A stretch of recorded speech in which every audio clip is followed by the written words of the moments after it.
organisé ce cours. Très contente. Et on est en fait paracha de Béchalach. C'est la paracha de l'ouverture de la mer Rouge. D'accord?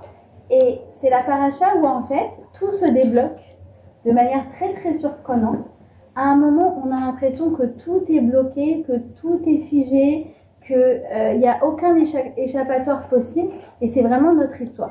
Notre histoire, quand on sent qu'en fait tout est bloqué et qu'il n'y a aucune porte de sortie possible, que tout a l'air figé, qu'on est encerclé de toutes parts, c'est vraiment la paracha qui parle de cette situation-là. Et ça parle de nous. Pourquoi? Parce que nous, en Israël, on est vraiment encerclés de toutes parts.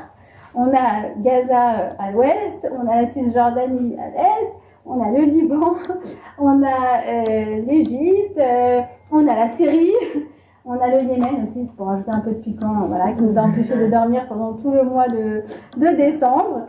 Et à un moment, tu te dis, mais comment on va s'en sortir? On a le sentiment qu'on va jamais s'en sortir. Et puis là, voilà, mardi de Parashat Béchalach, donc hier, un truc complètement inattendu, Trump qui débarque et qui vient avec des solutions complètement farfelues, tout aussi farfelues les unes que les autres. Et tu dis, il y a quelque chose de possible en fait, il y a quelque chose de nouveau. Ça veut dire, on peut en fait espérer à une paix, on peut vraiment espérer à quelque chose qui va vraiment nous sortir de cette situation dont on se sent emprisonné depuis des décennies. D'accord? Alors évidemment, on ne croit pas en Trump, d'accord? Trump, c'est pas Mashiach, c'est un chaliar, d'accord? C'est pas la même chose. C'est un pion dans les mains d'Hachem. Mais en fait, à travers ça, Hachem nous fait passer un message de dire, regarde, en une journée, il y a tout qui peut se débloquer alors que tu avais l'impression que tu étais encerclé de toutes parts et que tu ne voyais aucune issue possible. D'accord? Donc, c'est vraiment la problématique qui s'adresse à nous. Et ça peut être toutes sortes de situations, on est bloqué, ça peut être au niveau professionnel, ça peut être au niveau de la rencontre, du couple, ça peut être au niveau de l'éducation d'un enfant, ça peut être au niveau de la santé. Vous allez voir, la paracha, elle nous parle absolument de tout ça. D'accord? Et quand la mer Rouge va s'ouvrir, eh bien, ça va être pour eux quelque chose d'inattendu. Ça va être une sortie qu'ils n'avaient même pas envisagée, qu'ils n'avaient même pas pu imaginer. Et ça s'appelle sortir d'Égypte. Ça s'appelle sortir de son cadre. Et ça s'appelle donc l'ouverture de la mer Rouge. D'accord? Alors, on va aller voir comment nous, à notre échelle, on peut aussi ouvrir la mer Rouge lorsqu'on sent que tout est bloqué de toutes parts dans les situations où on se trouve. D'accord? Vous êtes OK avec le projet de ce soir? Ouais, c'est bon? On est parti? OK. Alors, regardez, qu'est-ce qui se passe dans la paracha? On a les Juifs, les Bnei Israël, qui ont quitté l'Égypte. D'accord? Pharaon leur a dit ciao. Après 210 ans de bons et loyaux services. On peut appeler ça comme ça. D'accord? Et ils ont marché 6 jours. Et au bout du 6e jour, en fait, ils n'ont plus de provisions dans leur sac. Et en fait, qu'est-ce qui se passe? Ils se retrouvent devant la mer. Mais qu'est-ce qu'ils entendent derrière? Ils entendent les chevaux des Égyptiens qui sont à leur trousse. Ils disent, mince, mais où est-ce qu'on va aller? Ils veulent aller à droite, ils voient les montagnes rocheuses. Ils veulent aller à gauche, ils voient les animaux féroces. En face, ils voient une mer tumultueuse et les Égyptiens, qui je vous rappelle, c'est la plus grande armée du monde, qui vient à leur trousse pour leur faire la guerre. Et là, ils disent, mais qu'est-ce qu'on va faire? Comment on va s'en sortir? On est bloqué de toutes parts, on ne voit aucune issue possible. Et c'est dans cette situation qu'on se trouve au moment donc où la paracha elle s'ouvre. Ok? Alors déjà, c'est quoi? Ces Égyptiens qui viennent derrière et c'est quoi la mer qui est devant, dans nos vies. D'accord? Les Égyptiens, c'est quoi? C'est le passé qui nous rattrape. C'est quoi la mer? C'est l'avenir qui me fait peur. C'est en fait toutes les situations où tu es bloqué par quoi? Tu es bloqué par tes traumatismes de tes échecs précédents et tu es bloqué par quoi? Par tes appréhensions de la situation future. Et tu te dis, mais comment je vais avancer? Je suis bloqué là, je suis bloqué là. Où est-ce que je vais aller? Vous voyez? C'est comme par exemple, tu as du mal à dater parce que tu es traumatisé de la relation avec ton ex. D'accord? 1 an ensemble, un matin il se lève, il te ghost. Non, Moi, je vois pas, dans votre Hachem, ça vous arrive pas. Mais moi, j'ai envie de pleurer à chaque fois que j'en sais. Je dis, encore la même histoire, le même qui. On dirait que peut-être c'est le même. Peut-être, je sais pas, j'espère. D'accord, que tous les autres, ils sont normaux. Mais c'est quoi, ils étaient ensemble, ils s'aimaient, trucs, et à un moment, ils disparaissent, ils donnent plus de signe de vie. Alors forcément, quand après on te repropose, ah tiens, je vais te présenter mon cousin, je vais te présenter un garçon, il est bien et tout, bah forcément, tu as une appréhension. D'accord? Donc en fait, on est entre échec et traumatisme et appréhension. Sachant que les échecs créent l'appréhension, mais que l'appréhension, vous comprenez qu'elle favorise aussi l'échec. Parce que si tu vas au rendez-vous et que tu ne crois pas du tout, il n'y a pas forcément de chance que tu l'aies ce job. Tu vas en entretien, mais tu ne crois pas. Donc, en fait, on se retrouve un peu dans une spirale infernale avec l'impression ainsi qu'on n'arrive pas à avancer. D'accord? Et en fait, c'est fou comment on se transporte avec nous des traumatismes. J'ai parlé avec quelqu'un de la famille que j'ai vu quand j'étais à Paris la semaine dernière. Il est avec une fille, ça fait, je sais pas, un an et demi. Ils sont bien. Tout se passe bien. Alors je lui dis, ça y est, 32 ans. Oh, allez, tu fais ta demande. Ah, mais tu sais, moi, c'est difficile. Moi, mes parents, ils ont divorcé. Et tu sais pas ce que c'est, toi, d'avoir des parents divorcés. Et ben en fait, tu sais, quand tu veux avancer, tu te poses 36 000 questions. Vous voyez ce que je veux dire? Donc, et t'es là, et donc du coup, t'es avec ce passé qui est là un peu en ombre et qui t'empêche d'avancer. D'accord? Donc justement, on va essayer de comprendre comment on fait pour avancer quand on a l'impression qu'on est bloqué. Tout, vous allez voir, toute cette paracha, c'est un coaching mais de folie. Parce qu'en fait, ça vient te montrer que tout, mais alors tout est une question de mental. Tout est une question de mental. Et l'idée, vous allez voir, ça va pas être de dire j'ai pas peur. Parce que forcément d'avancer, que ce soit pour prendre un job, que ce soit pour se marier, que ce soit pour tout, avancer, ça fait peur. L'idée, ça va être de dire quoi?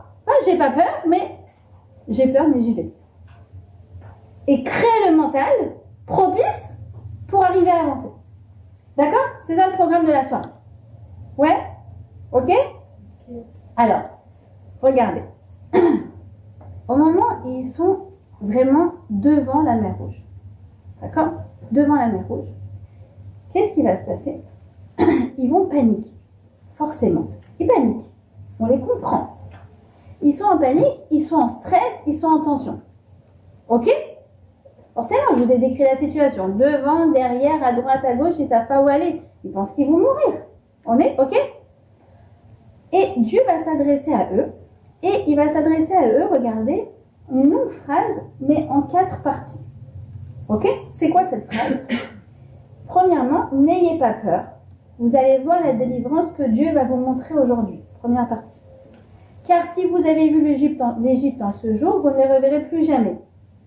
Dieu combattra pour vous et vous taisez-vous. Ok? Et ensuite, la 5e partie, c'est la matitza kelai. Pourquoi vous m'implorez? Dis aux enfants d'Israël d'avancer. Je veux dire, dans ces 5 phrases, il y a tout. Il y a une leçon de coaching exceptionnelle. Il y a quoi? Alors, vient le Midrash. Et nous dit qu'en fait, cette longue phrase, la première, d'accord, qui est en 4 parties. Après, on parlera de la 5e. Les 4 premières parties, en fait, elles s'adressent à 4 groupes de gens. Pourquoi? Parce qu'en fait, ils ont tous stressé, mais chacun a exprimé son stress d'une manière différente. Et ils se sont divisés en 4 parties, 4 catégories. Première catégorie de gens, c'est ceux qui ont dit, vous savez quoi? On va laisser tomber. Jetons-nous à la mer, on va se suicider. Tous on va mourir. Autant accélérer le processus, quoi. C'est à eux qu'en fait Dieu dit, non, n'ayez pas peur. Vous allez voir la délivrance. Deuxième groupe, c'est quoi? Vous savez quoi? Venez, on retourne en Égypte. On laisse tomber la liberté, tout ça, c'est pas grave. Au moins, voilà, nos bourreaux, c'est pas agréable. On sait qu'on va travailler 20 heures sur 24. On sait qu'on va se faire fouetter. Mais au moins, c'est bon. Au moins, on connaît. On y retourne. Et c'est à eux que Dieu dit, non, mais les Égyptiens, vous ne les reverrez jamais. D'accord? Troisièmement, il y a un groupe qui a dit, on va faire la guerre aux Égyptiens. Là, tu dis, ils sont mignons, mais genre, ils sont des femmes, des enfants, ils n'ont pas d'armes, eux, ils sont hyper armés derrière. Comment ils vont faire ça? Donc Dieu leur dit, Dieu combattra pour vous. D'accord? Et vous taisez-vous, alors ça, c'est le plus intéressant. Vous taisez-vous, c'est quoi? C'est un groupe qui était en stress, et du coup, qui s'est mis à quoi? Qui s'est mis à prier. Et là, tu dis, bah, alors eux, en même temps, je m'identifie un peu à eux, je comprends un peu, quand tu es en stress, tu sais pas quoi faire, tu as été refusé de cette université, là, tu dois faire ton tour Richel, tu sais pas où, tu n'as pas de truc, tu n'as pas de job, tu n'as pas de machin. Bah, en fait, à un moment, oui, tu pries. Pourquoi il leur dit taisez-vous? Ne priez pas, c'est pas le moment de prier. Écoutez cette leçon exceptionnelle. J'ai entendu du Rav David Ishai au nom du Zohar Akadosh. Il dit que le Zohar dit qu'en fait, parmi ceux qui priaient, personne n'avait vraiment la croyance qu'ils allaient être sauvés. Ça veut dire qu'ils ont prié un peu machinalement en mode bon, bah, qu'est-ce qu'il reste à faire de toute façon maintenant qu'il a prié? Mais ils n'avaient pas le mental qu'il y avait avec. Tu crois que Hachem est capable de te sauver ou pas? De toutes les situations les plus inexplicables? T'y crois ou t'y crois pas? Sache que si t'y crois pas, si t'as pas la émouna, si t'as pas le bitachon, en fait ta prière va servir à rien. Donc, qu'est-ce qu'il leur dit à ces quatre-là? Il faut reconfigurer son mental. Avec le mental que vous avez maintenant, vous ne pourrez pas avancer. C'est ça en fait qu'il leur dit. Vous devez changer de mental. Alors en fait, parmi ces quatre groupes, on a, si vous voulez, les quatre manières de réagir face au stress. Les quatre manières où en fait, on perd notre discernement. On perd, on dit en hébreu, notre da'at. Et donc, du coup, en fait, en situation de stress, ça va être des réactions qui sont des réactions très très primaires, mais qui vont pas nous emmener dans des chemins qui sont bons pour nous, qui sont logiques, qui sont gérés par la logique. Alors ça, juste sachez que c'est un midrash qui a 2000 ans, ce que je suis en train de vous dire, et aujourd'hui c'est genre un truc de coaching hyper connu qui te dit que face au stress, tu as trois types de gens qui savent mal réagir. C'est ceux qui freeze, ceux qui flight et ceux qui fight. Tu connais? D'accord? Bah, en fait, tu leur diras, c'est Rabbi Shimon Bar Yochai, il y a 2000 ans qu'il a dit. D'accord? Je compte sur toi, hein, Léna. Ok, je vais dire à mon prof de MBA. Tu sais, ok? Alors, c'est quoi? C'est quoi freeze, flight et fight? Eh bien, en fait, c'est exactement ça. C'est ce qu'on est en train de décrire. On est face à la mer Rouge, on ne sait pas quoi faire, on est en stress. Voilà, comme ça je te fais le résumé de ce qu'on a vu. Ah, le résumé de très bien, on y est tous. Ok, alors c'est quoi ceux qui décident, en fait ils veulent se suicider quoi, genre en gros ils ont jeté l'éponge. Et ben en fait, c'est ceux qui ont peur de s'engager, c'est ceux qui ont peur d'avancer, c'est le fameux ghoster, pour parler encore de lui. Ça veut dire, ça fait un an qu'ils sont ensemble, ils sont bien. Et ben elle, ça y est quoi, elle commence à lui faire des signaux. D'accord? Vous connaissez les signaux ou pas? Maintenant au début lui, genre il capte pas. Alors elle lui fait des signaux plus forts. À un moment il peut pas faire genre il capte pas. D'accord? Et à un moment, il disparaît de la circulation. T'as envie de dire, excuse-moi Coco, genre j'ai pas compris. Je croyais que toute votre vie vous alliez vous mettre sur un canapé et regarder des Netflix et sans que rien n'avance. Enfin, je veux dire, à un moment, il faut s'engager, il faut avancer, il faut construire. Tu comprends qu'avec toi, elle a envie de fonder une famille? Ouais? Ah non, mais j'ai peur, non, mais je suis stressée, non, mais truc, non, mais tu sais pas, non, mais truc. Mais occupe-toi de tes trucs. Mais il faut avancer. Ça, c'est freeze. D'accord? C'est des gens qui sont, on dit en anglais, ils sont pas des risk takers. Ils sont pas, genre, ils aiment pas prendre du risque, d'accord? Au travail pépère, genre, les gens savent pas trop ce que je fais, genre, détente, j'ai pas trop de rapport à rendre, tu vois, ni à l'investisseur, ni au client. En fait, ça s'appelle comment? Ça s'appelle un fonctionnaire. Oui, tu peux être fonctionnaire si tu veux. Je sais pas si vous avez déjà été au consulat. Très marrant. Parce que, en fait, donc, en Israël, à Tel Aviv, ça bouge et tout, tout est très dynamique, tac, tac, tac, tac. Tu passes la porte du consulat. Et là, t'as l'impression que c'est comme un YouTube qui s'est mis en 0,75.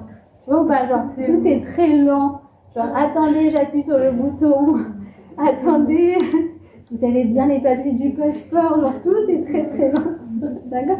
Voilà. Et si tu veux, il y a ce genre de job, c'est bien aussi. C'est pas des risques takers. D'accord? Première catégorie, ils se braquent en fait. Ils bloquent. Ok? Ensuite, le deuxième, c'est quoi? C'est flight. C'est les gens qui veulent s'échapper en fait. Alors, c'est quoi c'est vouloir s'échapper? C'est en fait quand tu es face à une réalité et que tu te dis, tu compares en fait. Tu compares avec avant, tu dis, non mais c'était mieux avant. Genre, tu as changé de job et là tu te mets à regretter le job que tu avais avant et qu'en fait tu détestais. Tu te détestais. Mais comme il y a des nouveaux trucs qui ne te plaisent pas dans ce nouveau job, bah tout d'un coup celui d'avant il te paraît genre waouh c'est génial, gagner d'être. Mais c'est pas vrai. C'est l'ex aussi. L'ex qui te dit non mais l'autre, mais c'est pas vrai, t'étais pas heureuse avec lui. T'as jamais décroché un sourire. Tout d'un coup, genre maintenant tu ressors que c'était l'homme de ta vie, c'est pas vrai. C'est des gens qui comparent tout le temps. Alors c'est des gens qui sont aussi très dans le passé, d'accord? C'est marrant parce qu'hier je donnais un cours à Givat Shmuel et il y avait une dame qui était de Tunisie de la Goulette. Bon alors à la fin je suis obligée de la voir pour dire vous savez, mes parents aussi, tatati, l'école c'est bon et tout. Mon grand-père il avait une école. Elle me dit ah mais j'ai appris la dactylographie. Vous savez c'est quoi la dactylographie? C'est apprendre à taper. J'ai appris la dactylographie et elle me dit vous savez pas ce que vous racontez. Vraiment, la Tunisie, c'est le Gan Eden. Pourquoi elle me dit ça? C'est bien aussi ici, c'est bien notre époque, c'est voilà. Mais on peut pas être tout le temps en train de comparer, de dire si j'avais su, si j'avais pu, quand j'avais pu. Non, confronte-toi à la situation de maintenant plutôt que de regretter ce que tu n'as pas. Vous connaissez les gens qui regrettent tout le temps, qui comparent tout le temps, qui disent que tout est meilleur ailleurs? Non, non. Ils sont un peu rastratiques. C'est bien de ne pas les avoir en ami. Moi, une fois, il y a une fille qui vient me voir qui me fait quand je vois ce que le bitcoin a pris, je regrette de ne pas avoir investi sur le bitcoin. Moi, je lui fais ah, mais t'avais de l'argent à investir? Elle fait non, c'est pas grave. Bon, bah écoute, regrettons ensemble. Lamentons-nous ensemble. Tu vois. Ok? Donc voilà, ça c'est vraiment voilà, regretter, tout le temps comparer, tout le temps dire que c'est mieux ailleurs ou que c'était mieux avant. Ensuite, t'as fight, ceux qui veulent combattre la réalité. Alors eux en état de stress, ils sont en mode éveil, d'accord? C'est genre faut que je win là, faut que je manage, il faut que je gère. C'est les gens qui sont un peu perfectionnistes, qui sont un peu stressants, qui ont un peu toujours tout à redire sur tout. Qui se vexent beaucoup pour rien. Vous connaissez pas. C'est genre, c'est la collègue qui prend la place de la manager et que c'est pas la manager. Vous la connaissez ou pas? Elle fait des heures sup, elle se fait d'autres. Elle remet en question tout ce que tu as fait. C'est genre, elle est en mode guerrière, quoi. D'accord? Donc, c'est ceux qui veulent faire la guerre aux Égyptiens. C'est ceux qui veulent fight. Et le dernier, c'est quoi? C'est ceux qui prient.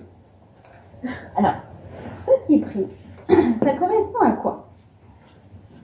Quand j'avais étudié pour la première fois cette paracha il y a des années, je me suis dit, j'arrive pas à la voir. À quoi ça correspond dans ce que je connais, ou tout ce que je pourrais connaître de manière théorique, d'accord? Ça correspond à quoi? C'est ce groupe qui prie, qui fait rien d'autre en fait que prier. Et bah, comme d'habitude, alors je vous explique, Hachem, il vous adore. Parce que dans tous les cours que je fais, il m'envoie toujours l'illustration du cours dans la semaine avant le cours. Genre, je fais à chaque fois, magnifique, merci, je note. Je note la scène.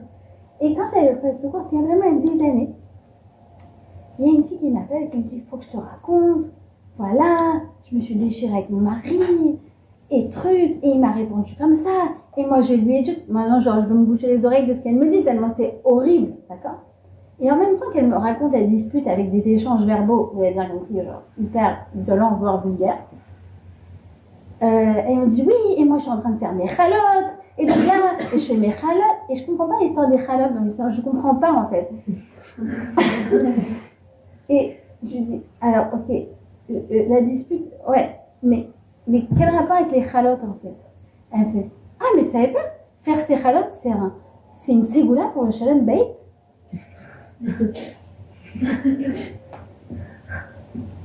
Soit on rit, soit on pleure. Genre, elle vient d'insulter son mari de tous les noms, d'accord, et en fait, elle dit non, mais et donc c'est les chalotes qui vont te sauver maintenant. J'ai envie de dire, ça va être un combat de chalotes, ça va finir comme ça, c'est pas du tout les chalotes qui vont te sauver. Vous comprenez ou pas? Alors, il y a des gens, genre, croient que genre la religion, c'est genre tout un, comment dire, c'est la perle de perlimpinpin, la poudre de perlimpinpin, pardon. C'est genre, tu vois, je vais faire, une ségoula, un nouveau truc, mais va travailler. Mais va, sors avec ton mari, dites-vous des mots gentils, essayez de voir comment vous pouvez avancer ensemble. Mais éduque ton enfant. Plutôt que de dire, non, on va mettre des khamsa partout, voilà, c'est bien, ça va le garder. Et pourquoi tu lui mets un smartphone, il a 3 ans, tu mets des trucs débiles? Qu'est-ce que tu me parles de comme ça? D'accord? La vie, c'est pas ça. Hachem, il veut qu'on agisse. Vous comprenez? Alors comprenez bien qu'en fait, qu'est-ce qu'il veut nous dire ce midrash?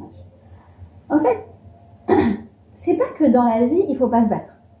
C'est pas que dans la vie, il faut pas parfois comparer, voir qu'est-ce qu'il y a d'autres modèles possibles. C'est pas que dans la vie, parfois, il faut pas prier, évidemment. Mais c'est que, et des fois, il faut jeter l'éponge. Ça veut dire, parfois, c'est une des 4 approches qui est bonne, il n'y a pas de problème. Mais ça, c'est que si avant, ça a été réfléchi, et tu t'es dit, peut-être il faut une combinaison des deux. Genre, voilà, agir, faire ce que je peux, et prier aussi. Peut-être que, écoute, je vais essayer de me donner, et puis si je vois vraiment qu'au bout de 6 mois, ça marche pas dans ce job, bah, c'est pas grave, je démissionnerai, mais je me donne les moyens d'y arriver. Vous voyez ce que je veux dire? Ça veut dire, ça peut être un mix de tout ça. Mais ça peut pas être que c'est quelqu'un qui dit dans la vie, écoute, dans la vie, il faut toujours se battre, ok? Écoute, dans la vie, il faut prier, c'est tout. Non, vous voyez ce que je veux dire? Dans la vie, il faut utiliser son intelligence et essayer de réfléchir et voir c'est quoi le bon dosage de ce que Hachem attend de moi, de ce que la vie attend de moi. Vous voyez ce que je veux dire? Donc, la vraie réponse, c'est quoi? C'est que, en fait, la réponse de qu'est-ce que je dois faire quand je suis bloquée, c'est de comprendre que dans la vie, j'ai pas d'autre choix que d'avancer. Et si je comprends que j'ai pas d'autre choix que d'avancer, que ce soit dans ma carrière, que ce soit dans la construction de ma famille, la construction de mon couple, mes amitiés, tout, si je comprends que je n'ai pas d'autre choix que d'avancer, alors en vérité, je vais me donner les moyens de réussir. Je vais me donner les moyens de réussir cette avancée. Pas toute la traversée. Toute la traversée, ça va, la vie est longue, tu sais pas après ce qu'il en ressort. Mais là, de cette étape maintenant, je parle de cette étape maintenant. Si tu comprends que tu es obligé de la dépasser, cette étape-là, tu vas te donner les moyens de réussir. Donc, tout est une question de mental, en fait. Tout est une question. Regardez comment c'est une question de mental. Comment ça s'est passé? Est-ce qu'ils sont arrivés et donc ils ont fait tout ça et Hachem leur a dit avance, ils ont avancé, ça s'est ouvert? Non. C'est pas exactement comme ça que ça s'est passé. Ils sont entrés en stress comme on a dit. Ok.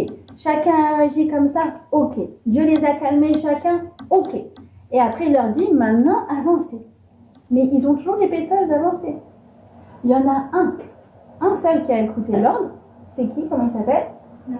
Narshan Ben Aminadab. Bravo, il y en a qui écoutent en cours de Kodesh. Voilà. Bravo.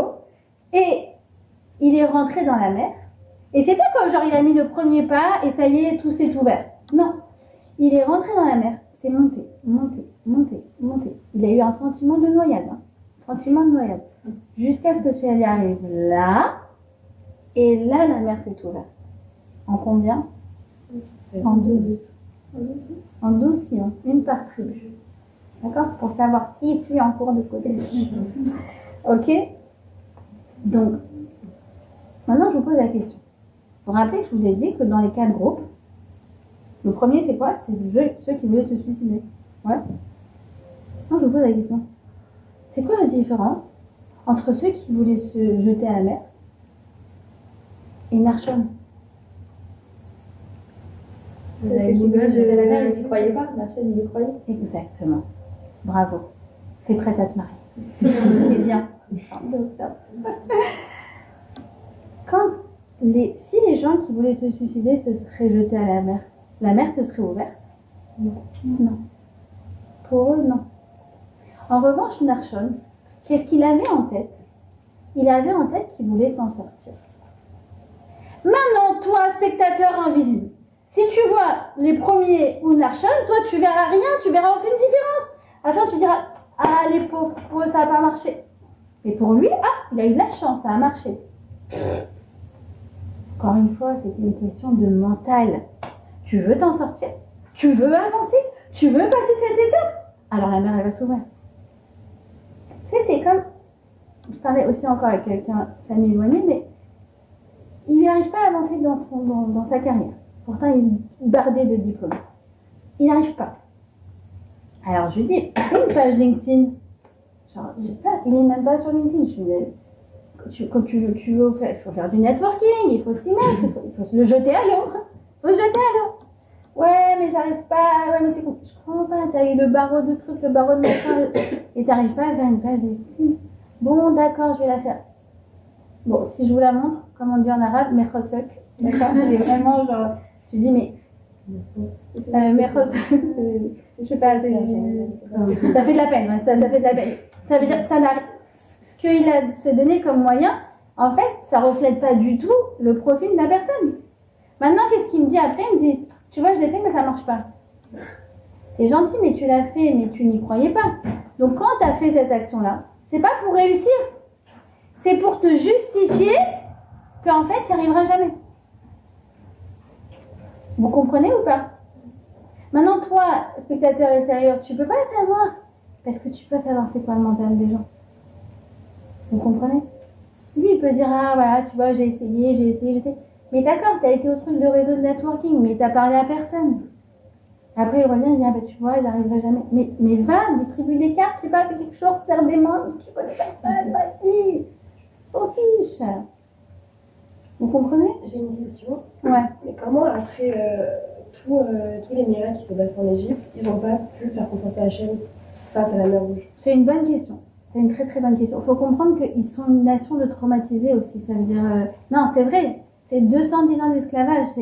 C'est comme les gens qui sont arrivés du RSS dans les années 90. Il y avait plein de choses qu'on ne comprenait pas chez eux. Il faut comprendre que ça faisait 80 ans qu'ils étaient sous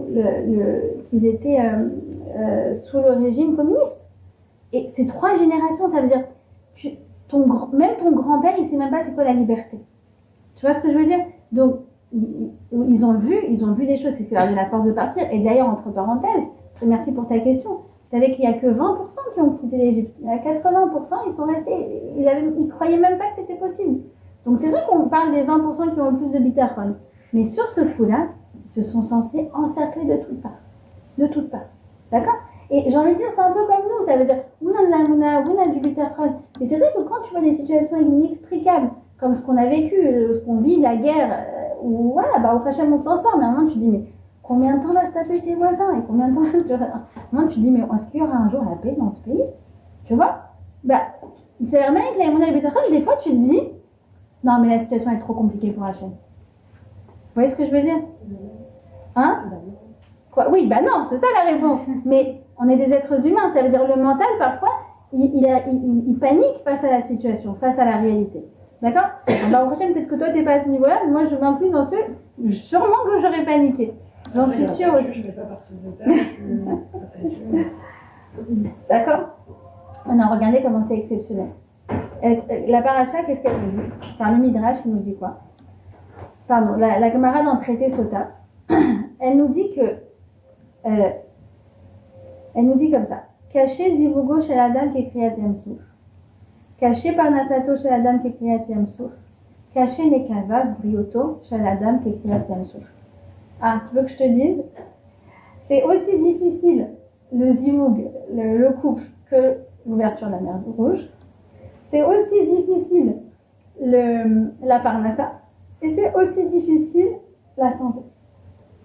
Genre, les 3 domaines les plus importants de ta vie, on te dit qu'en fait, c'est aussi difficile que l'ouverture de la mer Rouge. Alors, qu'est-ce qu'il y a de commun à ces 3 choses-là déjà? Ces 3 domaines où, en fait, même si tout va bien dans ta vie, si tu as un de ces 3 domaines qui est touché, tu n'arrives pas à être sereine. Si tout va bien, mais la parnassa, on l'a découvert et endetté, peux pas dormir la nuit. Si tout va bien, mais dans le couple ça marche pas, et c'est difficile, et tu te poses 36 000 questions, c'est difficile. Et l'eau et nous, la santé, n'en parlons pas. D'accord? Donc tu dis, oula, en fait ils ont pris les 3 domaines les plus cruciaux de ma vie, et en fait ils l'ont comparé à cette ouverture de la mer Rouge. D'accord? Et regardez comment, en plus là avec la guerre, tout a été encore chamboulé. Ça veut dire, la Parnassa, tu vois qu'il y a plein de secteurs qui ont été touchés. Par exemple, moi j'ai une copine qui travaille justement à la chambre de commerce franco-israélienne. Ouais, genre, ça fait un an et demi qu'elle me dit déjà que c'était fonctionnaire, mais ouais, c'est vraiment des fantômes, quoi. Ils font pas de boulot. Elle se trouve du travail, mais concrètement, en fait, il n'y a rien, parce qu'il y a rien il n'y a aucun échange, il n'y a aucun investisseur qui veut investir quoi que ce soit. D'accord? Et tout a été touché, ça veut dire même la santé mentale. La santé mentale du pays, d'accord? Donc, tous ces domaines-là, en fait, qui nous touchent tellement, on les compare à l'ouverture de la mer Rouge. Vient le roi Salomon, il nous dit, regarde, je vais t'expliquer quelque chose. Par rapport à ces 3 domaines, il rajoute même un 4e domaine, il rajoute le domaine on appellerait ça l'ascension spirituelle, ça veut dire, en fait, c'est l'éducation des enfants. D'accord? Il te dit que, regarde, il y a 4 choses dans la vie, et il reprend ces 4 choses-là, ça veut dire l'éducation des enfants, mais aussi la santé, la parnassa et le couple. D'accord? Ces 4 choses-là, elles me sont inaccessibles. Le chemin, je ne le connais pas. D'accord? Ça veut dire quoi? Ça veut dire qu'en fait, il te dit, regarde, je t'explique. Ces domaines-là dans la vie, il n'y a pas de recette. Il n'y a pas de recette. Une, elle te dit, ah, c'est vrai, toi aussi, tu as une hernie. Écoute, je te le donne. J'ai été chez une ostéopathe de folie. Elle m'a réglé mon problème incroyable. Toi, tu y vas. Tu fais 10 séances. Tu dis, bah, ça va pas marcher, quoi. Parce que c'est pas ton chemin à toi. Tu peux pas répliquer une recette. Tu peux pas faire du copier-coller dans le domaine de la santé. Vous voyez ce que je veux dire? Ah, je sais que ton fils, il a des otites tout le temps et tout. Bah, je sais pas, va voir ton médecin, parce que moi, ce qu'il a donné comme diagnostic, c'est sûrement différent. Non, mais je suis sûre que c'est la même chose. Je sais pas, moi, il a fait ça comme traitement, mon fils, mais regarde, toi, ça te fera peut-être autre chose. Tu peux pas faire de copier-coller.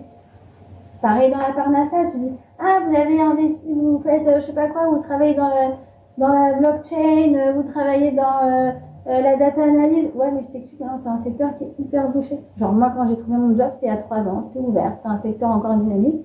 Là, c'est hyper dur de trouver un job. Ah, ok. Vous voyez ce que je veux dire? Il n'y a pas de copier-coller, il n'y a pas de recette, il n'y a pas genre, c'est bon, il y a un truc, ça va coller à tout le monde. Il n'y a pas de chacun sa bracha, chacun son chemin, en fait. Et le couple, c'est pareil. Je dis, ouais, moi, je sais pas, il veut pas, il truc, il est un peu réticent. Qu'est-ce que t'as fait, toi?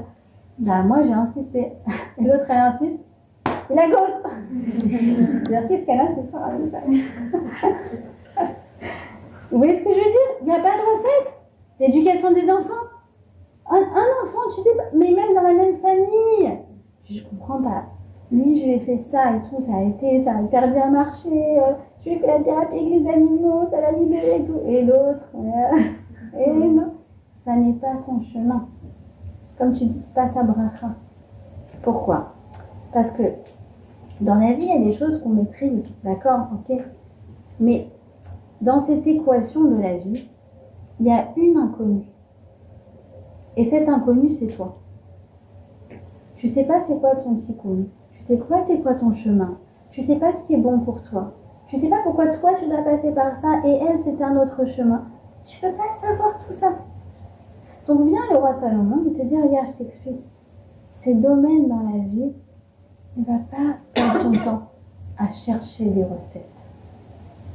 Parce que ce qui était bien pour elle, c'est pas forcément bien. D'accord?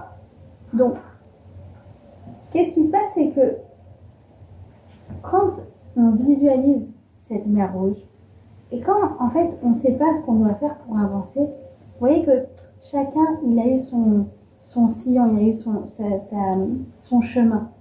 Et on dit qu'en fait, quand ils sont rentrés dans la mer rouge, chacun a eu le sentiment de dire, La mer Rouge, elle s'est ouverte pour moi. En fait, ces études, j'ai l'impression qu'ils ont créé ce Toar pour moi. En fait, ce traitement, je sais pas, j'ai le sentiment que c'était pour moi. Ce garçon, tu sais, je sens que c'est pour moi. Et c'est ça que tu dois ressentir dans ta vie. Parce que sinon, tu es tout le temps dans la comparaison. Sinon, tu es tout le temps dans les copier-coller. Sinon, tu es tout le temps dans la frustration de pourquoi elle n'est pas moi. Il faut que tu sentes que c'est pour toi. Exactement comme quand ils ont traversé la mer Rouge, ils ont senti que c'était pour eux. Dans le chemin que tu dois te frayer dans la vie. Même si parfois tu sens la noyade, tu dis oh là là, donc là si j'arrive pas, j'ai peur que ce soit la noyade. Pas grave, continue et avance. Et aie confiance. Et regarde tout ce que Hachem il ouvre comme porte pour toi. C'est pour ça que quand ils sont arrivés dans la mer Rouge, qu'est-ce qu'ils ont fait? Ils ont chanté quoi? Ils ont chanté la Shira. Alors, je vous invite vraiment à aller à la synagogue ce samedi, si possible, aux 7 clés. Et écoutez Parashat Béchalach, elle est hyper, et faire la Shira. Et en plus, on a un petit pérec spécial samedi. Vous pouvez le faire toute seule si vous n'allez pas à la synagogue. C'est lire le Asia Shir Moshe, d'accord, la Shira. Et puis il y a aussi la Shira de Myriam, la Shira des femmes, d'accord. On lit spécialement ce samedi Parashat Béchalach, d'accord. Et donc ils ont chanté cette Shira. Maintenant, on peut se dire, bah oui, ils ont été tirés d'affaire, ils se sont pas du tout attendus. Comme je vous ai dit, il n'y avait aucun échappatoire possible, et puis tout d'un coup, t'as une solution qu'ils n'avaient même pas envisagée de leur vie, de voir la mer qui s'ouvre. D'accord? Je dis, mais est-ce qu'ils sont complètement tirés d'affaire en fait? Parce que quand on y pense, ils sont dans la mer Rouge, ils ont à droite une cascade, à gauche une cascade, et en fait, ils vont où? Et nous, en fait, on sait très bien où ils vont. Ils vont dans le désert en fait. Et ils rentreront en Israël dans très longtemps. D'accord? Donc en fait, quand tu réfléchis, ils ne sont pas encore sortis de la mer. Ils ne sont pas encore arrivés au Har Sinaï. Ils ne sont même pas encore arrivés en Israël. Ils ne sont pas arrivés en fait à toutes ces étapes. Et pourtant, ils sont capables de chanter une Shira. Et ça, c'est une grande leçon. Pourquoi? Parce que toi, tu te dis, regarde, quand je serai sous la choupa, je serai contente. Ok? Quand j'aurai enfin trouvé le job qui me correspond bien et tout, je serai contente. Écoute, quand j'aurai réglé ce problème, ça y est, je serai contente. Mais regarde si tu n'as pas déjà une solution partielle à ce problème. Ok, tu n'as pas eu ton job encore. Tu passes des entretiens? Fais une Shira. Ok, tu n'as pas encore rencontré le bon. Tu dates? Fais une Shira. Pas devant lui. Enfin, ça dépend. Peut-être qu'il y en a qui chantent mieux que moi. Moi, si j'avais fait au premier date, je me serais fait gosser. J'ai compris que j'ai appris un mot cette semaine. On m'a dit ça fait jeune, ça fait frais. Donc, remercie pour. Ok, tu dis, j'en peux plus, je vais quitter cette coloc, elle m'a saoulée. Mais, genre, aujourd'hui, ça s'est bien passé avec tes colocs? Ouais. Dis une Shira. Dis une chanson. Dis merci à Hachem. Même si t'es pas arrivé au bout, n'attends pas d'être au top pour dire merci à Hachem. Pourquoi? Parce que parfois, il faut attendre très longtemps. Et parfois, les objectifs qu'on s'était fixés, ils arriveront pas. Pas en tout cas comme on les avait envisagés. Mais sache paver ton chemin de moments de satisfaction. Ça dépend de toi. La traversée du chemin, ça dépend pas de toi. Le rythme d'avancée du chemin, ça dépend pas de toi. Les rencontres que tu vas faire sur le chemin, ça dépend pas de toi. Les détours que tu vas faire sur le chemin, ça dépend pas de toi. Mais d'être capable de chanter une Shira à chaque fois que tu as fait une avancée dans la traversée, oui, ça dépend de toi. Il faut chanter les Shiras. Est-ce que vous chantez dans la douche? Oui, il faut chanter. Il faut mettre de la musique. Il faut chanter Hachem. Et je vais vous dire, il y a quelque chose de merveilleux dans le chant. D'abord, pourquoi le chant il fait du bien à la neshama? Pourquoi? D'abord parce que il y a quelque chose de très très spirituel dans le chant. Mais qu'est-ce qu'on ressent quand ça chante en fait? Une bonne chanson, d'accord? Pas être techno. Une bonne chanson. Pourquoi ça te fait tellement kiffer. Il dit Rabbi Nachman, il dit que dans le chant, il y a des notes lyriques et des notes graves. Et en fait, quand tu avances dans la chanson, des fois tu découvres une chanson et c'est la première fois que tu l'entends et à un moment tu chopes le truc, tu vois. Quand elle fait le refrain pour la troisième fois, tu dis c'est bon, je l'ai dans le rythme, dans la peau. Ok. Et là tu chopes le truc. C'est quoi que tu chopes le truc? C'est qu'en fait, tu chopes l'harmonie qu'il y a entre les notes. Tu vois ou pas? Ça veut dire un do tout seul ça fait rien, un mi tout seul ça fait rien, un ré tout seul ça fait rien. Mais quand tu les mets ensemble, et ben en fait, tu sens qu'il y a quelque chose d'harmonieux qui est en train de se dessiner. Enfin, en fait, c'est à l'image de ta vie. Tu as des moments lyriques, tu as des moments down. Et en fait, quand tu sais jouer de la musique, quand ta neshama est réceptive à tout ça, quand on est en résonance avec tout ça, il y a un moment où tu dis, ok, il y a des moments de joie, des moments plus difficiles, et je sais qu'il y a quelque chose d'harmonieux. Pourquoi? Parce que je sais qu'il y a Hachem qui est en train de me dessiner mon chemin, de m'ouvrir ma mer, de m'ouvrir mon chemin pour que je me fraye un chemin dans cette mer. Et ça, je le sens. Et c'est vrai qu'il y a des moments difficiles. Et dans l'idéal, j'aimerais qu'il y ait que des moments bien. Mais je sens que Hachem, il est bon et il veut que nous bien. C'est ça ce que la Neshama le ressent quand elle entend de la musique. D'accord? Et donc, cette Shira te dit, n'attends pas d'être dans le tout ou rien. Parce que sinon, tu vas attendre longtemps avant de chanter. Tu vas attendre longtemps avant de dire merci. Tu vas attendre longtemps avant d'être content. C'est dommage. Chaque petite avancée, tu peux déjà t'en satisfaire. Deuxièmement, une fois qu'ils ont passé la mer, ils ont chanté la Shira. Ensuite, ils arrivent dans le désert. Regardez les leçons incroyables qu'elle nous donne, la Torah, c'est trop bon. Ils arrivent. Et en fait, quand ils arrivent, ils déchantent un peu. Pourquoi ils déchantent un peu? Parce que là, Dieu vient, commence à leur donner des lois, des halachot. À ce moment-là, il leur donne 10 halachot, dont les 7 lois que ont aussi les goïms. D'accord? Vous savez, les fameuses 7 lois noachim. À ce moment-là, il leur donne. Et c'est écrit comme ça. C'est écrit qu'ils se sont plaints parce que les eaux étaient amères. En fait, eux-mêmes, ils étaient amers. D'accord? Et Dieu dit à Moshe, jette ton bâton, ça va adoucir les eaux. Il vient le Rav Gershon Kahen, et il explique ça comme ça. Il dit, en fait, qu'est-ce qui se passe? C'est qu'ils sont arrivés, ils ont commencé à avoir l'angoisse que Dieu leur donne des lois. D'accord? Et qu'est-ce qui va se passer? C'est que Dieu, il va dire à Moshe, donne-leur encore des lois. D'accord? Sam l'a commencé. Sam lo chok ou mishpat. Il rajoute. Je dis, attends. Déjà, à ce moment-là, ils sont angoissés de recevoir ces premières lois. Tu leur en rajoutes. Et là, tu me dis en plus que ça rend matok, que ça rend ça doux. Je dis, je comprends pas. Si déjà, tu es rastratisé par rapport à un truc, et qu'en plus on t'en rajoute, normalement, ça rend le truc encore plus amer. Ça le rend pas plus doux. Mais regardez cette leçon incroyable.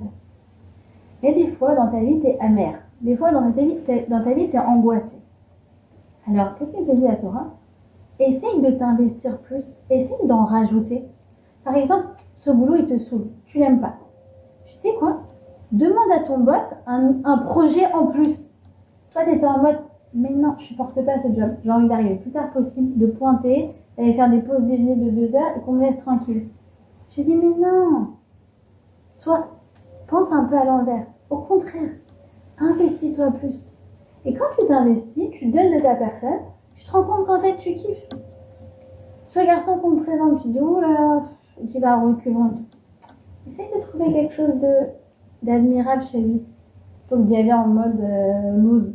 Bon, j'y vais parce que j'ai un autre affaire. Vous connaissez celle-là ou pas? Moi, j'entends tout. Hein. Essaye de trouver quelque chose de sympathique. Essaye de trouver quelque chose de mignon. Essaye de trouver quelque chose que vous avez en commun. Je sais pas, essaye de t'investir.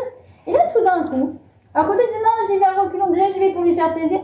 Tu dis, bah en fait, quand tu t'investis plus, c'est ça le grand paradoxe.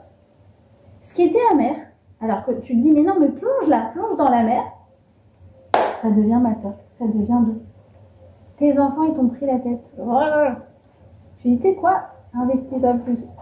Soit à la maison, tu joues à la marelle avec eux. Mais j'en peux plus, là, je m'en sors pas. Fais encore plus. Dans ton couple, c'est pas facile, c'est difficile en ce moment. Tu dis, regarde, je t'explique. Cette semaine, tous les midis, tu te prépares un Tupperware. Ah bon? C'est sûr. Ouais. Ouais, vas-y, essaye. Et sortez, datez, allez faire un truc. Non mais déjà on supporte pas. Mais non justement, t'as pas compris. Tu supportes pas parce qu'en fait t'es un reculon, t'as juste envie qu'il y ait le moins d'interaction possible avec cette chose-là.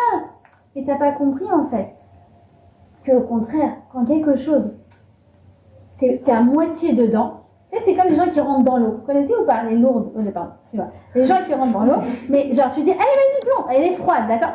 Alors elle est comme ça. Non, mais rentre dedans la tête et là tu auras plus froid, tu vois. Vous connaissez ou pas? C'est comme ça dans la vie. Mets ta tête, jette-toi à l'eau et c'est que comme ça qu'en fait ça commence à devenir bien, ça commence à devenir doux. C'est là que tu te sens à l'aise. Mais si tu es à moitié comme ça, à moitié dedans, à moitié dehors, bah en fait c'est sûr que tu seras jamais à l'aise parce que tu n'es pas en équilibre. Vous comprenez? C'est très fort, c'est très très fort. Et ensuite, qu'est-ce qui va se passer? C'est que, donc, ils arrivent, comme je vous ai dit, et en fait, ils n'ont rien à manger. Alors, c'est quoi l'épisode suivant? Et ben, en fait, c'est qu'ils n'ont plus rien à manger, et Dieu va leur faire tomber, quoi? La manne. D'accord? Alors, c'est quoi la manne? Pourquoi ça s'appelle Haman? Parce que quand c'est arrivé, donc, il faut comprendre que c'est une nourriture céleste. D'accord? Qui tombait du ciel, qu'ils ont trouvé par terre, qu'ils ont ramassé, et en fait, qui avait un goût délicieux. D'accord?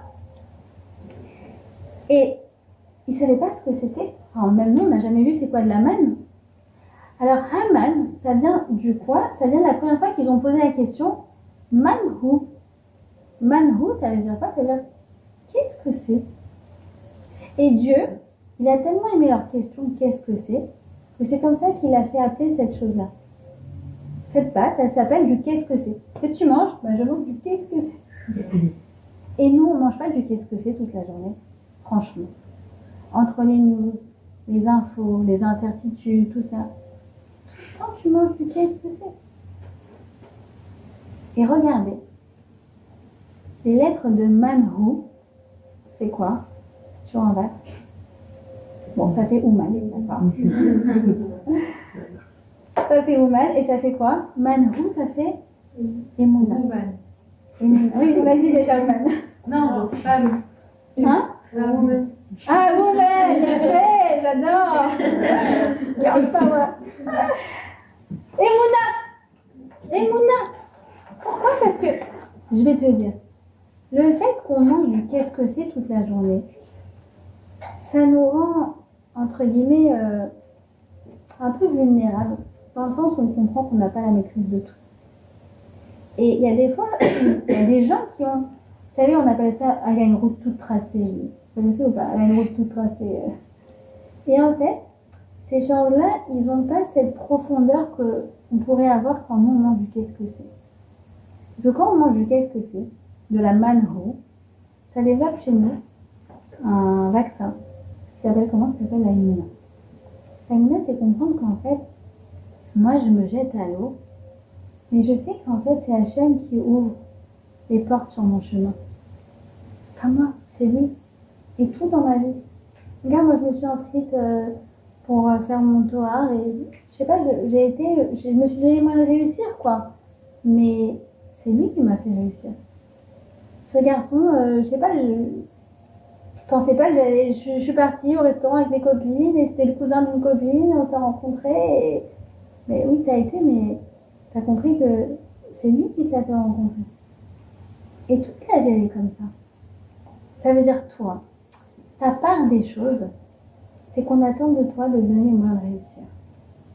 Et en fait, remercie Hachem de toutes les portes qui t'ouvrent. À chaque fois que tu vois les portes s'ouvrir. D'accord?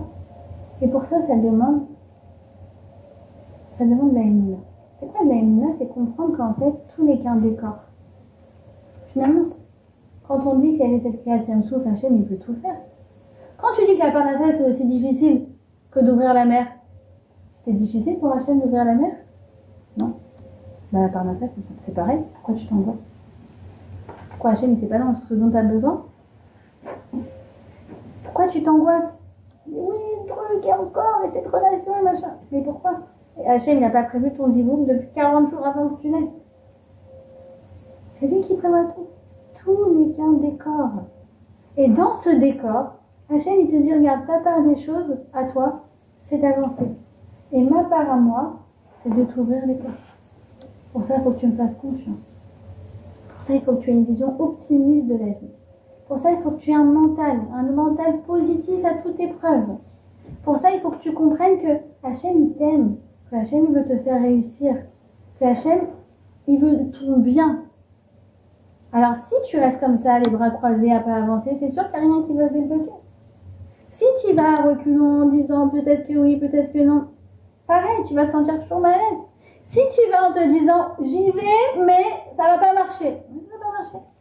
Si tu vas en disant malgré qu'est-ce que c'est, j'en sais rien, mais Emouna, j'avance et je crois en lui, alors tu vas voir toutes les portes s'ouvrir devant toi. Toutes les portes qui sont bonnes pour toi, donc tu n'es pas capable de refaire. Ce ne sera pas la porte de la copine, ce ne sera pas la porte de la voisine, ce ne sera pas la porte de la cousine, ce sera ta porte à toi. Tes portes à toi. D'accord? Donc, il faut se reconfigurer. Pour réussir à avancer, il faut se reconfigurer. Avant d'avancer, avant de donner les moyens de réussir, il faut se reconfigurer son mental. Se configurer son mental que Hachem nous aime, que Hachem veut nous faire réussir, que Hachem veut notre bien, que Hachem va nous ouvrir toutes les portes qui sont positives pour toi, pour chacune d'entre nous. D'accord? Maintenant, je vous donne des devoirs. Vous savez que je vous donne toujours des devoirs maintenant. D'accord? Premièrement, prenez un domaine dans lequel vous sentez que vous avez fait un blocage. Et essayez d'avancer, mais un peu.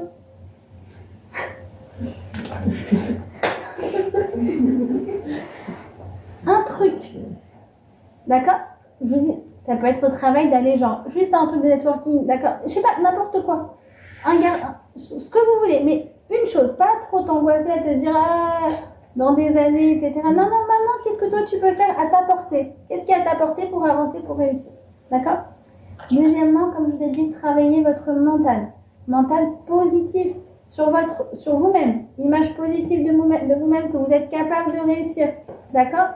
Et que les portes vont s'ouvrir. Et tant que vous n'avez pas travaillé votre mental, vous verrez que sinon, toutes les démarches que vous allez entreprendre, elles vont mener à l'échec. D'accord? Le mental positif, c'est la condition préalable pour réussir. Troisièmement, comprenez que chaque chemin est personnel. D'accord? Qu'il n'y a pas de recette magique. Je vous en prie, arrêtez de demander des recettes magiques. Ou des ségoulottes. On m'appelle, on croit que je suis spécialiste en ségoulottes. Il faut travailler. D'accord? Après, si tu veux, tu rajouteras un khamsa. Mais d'abord, tu travailles. Chantez. Dites merci à Hachem au milieu du chemin. D'accord? Ça, votre chemin, il sera pavé de satisfaction. Et chantez quand vous êtes dans la douche aussi.